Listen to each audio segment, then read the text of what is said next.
Halo semuanya, selamat datang di Kita Ngobrol bersama Zahra dan Mela.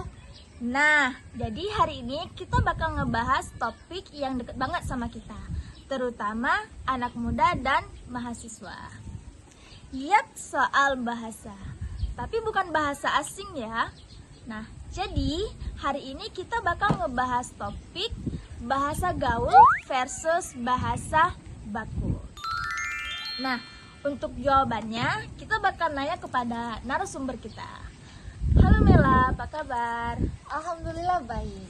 Jujur merasa senang banget karena bisa ikut serta untuk ngobrolin tentang topik ini.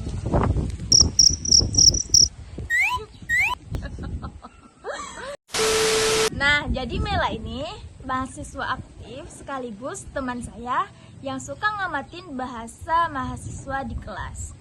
Nah, sebelum kita lanjut lebih dalam, menurut kamu, secara keseharian, bahasa mana sih yang lebih sering dipakai oleh mahasiswa?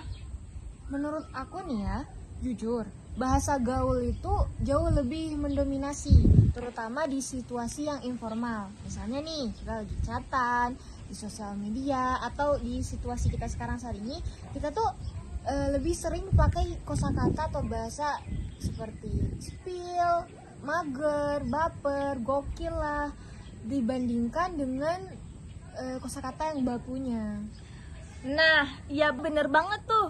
Aku juga kadang gak sadar kalau lagi ngechat sama teman, ngetawain sesuatu yang seharusnya hahaha. Kadang aku suka ngetiknya WKWK atau awak-awak gitu. Itu dia, makanya hal ini tuh menarik banget buat kita bedah, karena di satu sisi bahasa gaul itu ekspresif dan efisien banget, tapi di sisi lain kita jadi kurang terbiasa buat pakai bahasa baku, misalnya di presentasi atau pas lagi bikin tugas.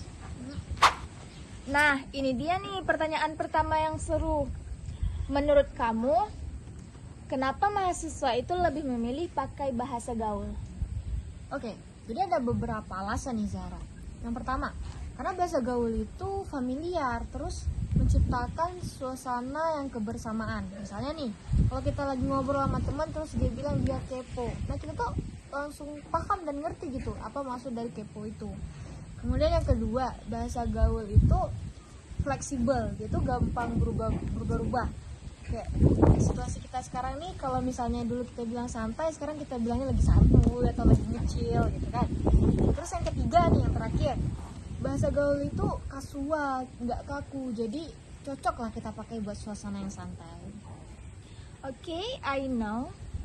Jadi kalau bahasa baku itu sendiri gimana? Kira-kira manfaatnya tuh masih penting apa enggak? Tentu masih penting lah, karena bahasa baku itu ibaratkan kayak pakaian formalnya dari bahasa. Jadi bahasa baku tuh kita pakai buat menentukan ketetapan dan keseragaman. Kan misalnya kita pakai di skripsi, di surat resmi, atau pas lagi presentasi. Kan nggak mungkin kalau kita lagi presentasi di kelas kita pakai bahasa gaul, nanti malah dianggap nggak serius. Oke, berarti kayak ada dua pilihan yang saling melengkapi gitu. Iya, jadi dari kedua hal itu jangan kita jadikan musuh, tapi kita jadikan teman. Dan kita gunakan bahasa baku dan bahasa gaul itu sesuai dengan situasi dan kondisinya. Misalnya nih, kalau kita lagi sama temen, kayak lagi ngobrol gini, kita pakai bahasa gaul. Tapi kalau kita lagi ngobrol sama dosen, tentu kita pakai bahasa baku. Tapi Mel, kadang aku ngerasa ada stigma kalau anak gaul itu nggak pintar karena mereka sering salah grammar dan bahasa baku. Kalau menurut kamu sendiri gimana? Nah, itu tuh stereotip yang harus kita lurusin sebenarnya Zahra. Karena kemampuan berbahasa itu nggak kita ukur dari seberapa seringnya kita pakai bahasa baku, tapi lebih di kesadaran kita berbahasa. Kalau kita tahu kapan kita harus pakai bahasa baku, kapan kita harus pakai bahasa yang gaul, itu udah nunjukin kecerdasan linguistik kita. Berarti kalau kita gaul bukan berarti kita tuh nggak pinter. Oke, berarti selama kita paham konteks, pakai bahasa gaul itu nggak masalah, ya? tentu aja nggak masalah, karena kan itu menunjukkan kreativitas. Banyak bahasa inovasi anak muda itu misalnya yang baru-baru ini red flag, misalnya mager atau gabut, itu kan bahasa yang lama tapi kan masih kita pakai. Itu kan bentuk dari adaptasi terhadap zaman. Jadi selama kita nggak ngelupain bahasa baku ya nggak masalah. Nah, sekarang kita masuk ke pertanyaan. Misalnya, kita lagi ujian lisan ataupun lagi sidang skripsi, terus tiba-tiba kita ngomong gaul, baper. Nah, itu gimana tuh reaksi dosennya? Nah, kalau itu bahaya tuh. Reaksi dosennya pasti jujur janggal ya menurutnya ya.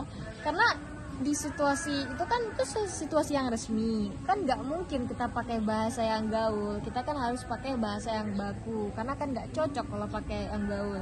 Kita tuh harus jago nentuin atau menilai medannya. Maksudnya medan? Medan itu konteksnya tuh situasinya. Ada medan santai, ada medan semi formal, ada medan yang resmi. Misalnya di medan santai itu kita pakai bahasa yang gaul. Kalau di semi formal campur-campur aja lah. Kalau kita di resmi tentu kita pakai bahasa yang baku. Oke. Menurut pengamatan kamu, berapa persen kira-kira mahasiswa itu memakai bahasa gaul dalam kesehariannya? Kalau dari pengamatan Mela sih, ini pengamatan kecil yang Mela lakukan di kelas ya. 70% dari percakapan sehari-hari kita itu pasti pakai bahasa yang gaul. Kayak misalnya kalau lagi ngobrol kita pakai gasken lah, aku lagi mager lah, atau yang lain itu pasti bercampur-campur. Tapi kalau di tugas tulis misalnya itu pasti 90% kita pakai bahasa yang baku. Oke, berarti nggak benar-benar 100% kita pakai bahasa baku dan 100% pakai bahasa gaul. Iya, malah lebih sering bercampur. Kayak misalnya kita lagi di depan kelas lagi menyampaikan sesuatu atau lagi presentasi kecil-kecilan. Itu awalnya kita ngomongnya saya, tapi di akhirnya pasti ada campuran kayak enggak atau ya semacam itulah, saya enggak suka. Itu kan udah bercampur-campur. Jadi Mel, ada nggak sih dampak negatif dari keseringan kita pakai bahasa gaul? Tentu ada sih, bahkan Mela sendiri merasakannya. Kayak misalnya kita lagi tulis surat yang resmi atau yang sejenis dengan itu, ada kosakata misalnya yang atau juga, itu malah disingkat jadi YG atau GG. Terus kosakata baku itu ada beberapa yang jadi pudar, misalnya ada mengapresiasi, itu malah jadi kita sering pakai ngehargain. Nah, itu salah satu dampak negatifnya sih. Kalau gitu Mel, apa saran kamu buat para mahasiswa biar mereka bisa pintar dalam memakai kedua bahasa tersebut? Saran ya, kalau dari aku sih, dan juga saran ini tuh buat diriku sendiri. Yang pertama, kita tuh harus sering baca artikel-artikel yang menggunakan format yang baku. Terus ya kemudian yang kedua, kalau misalnya kita nulis itu, kita harus pakai bahasa Indonesia yang benar. Terus yang ketiga, kita tuh harus sadar diri kalau atau lebih ke sadar situasi kalau ini tuh resmi atau tidak. Jadi kita bisa pilih bahasanya. Kalau misalnya kita nggak yakin nih, jadi lebih baik kita pakai bahasa baku atau bahasa gaul? Kalau mau cari aman, lebih baik kita pakai bahasa yang baku dulu. Karena kalau kita pakai bahasa gaul tapi bukan itu tempatnya, takutnya nanti malah jadi salah paham. Jadi lebih baik kita pakai yang baku aja. Karena kalau kita pakai baku di situasi yang santai sekalipun, itu ya normal-normal aja, nggak ada ruginya. Oke, ini satu pertanyaan terakhir buat Mela. Menurut Mela, apakah bahasa gaul ini akan mengancam kelestarian bahasa Indonesia itu sendiri? Menurut aku enggak sih, karena selama di sekolah masih ada pelajaran pendidikan bahasa Indonesia, media-media massa juga masih menggunakan bahasa yang baku, dan selama itu masih ada ya setidaknya ya aman lah ya.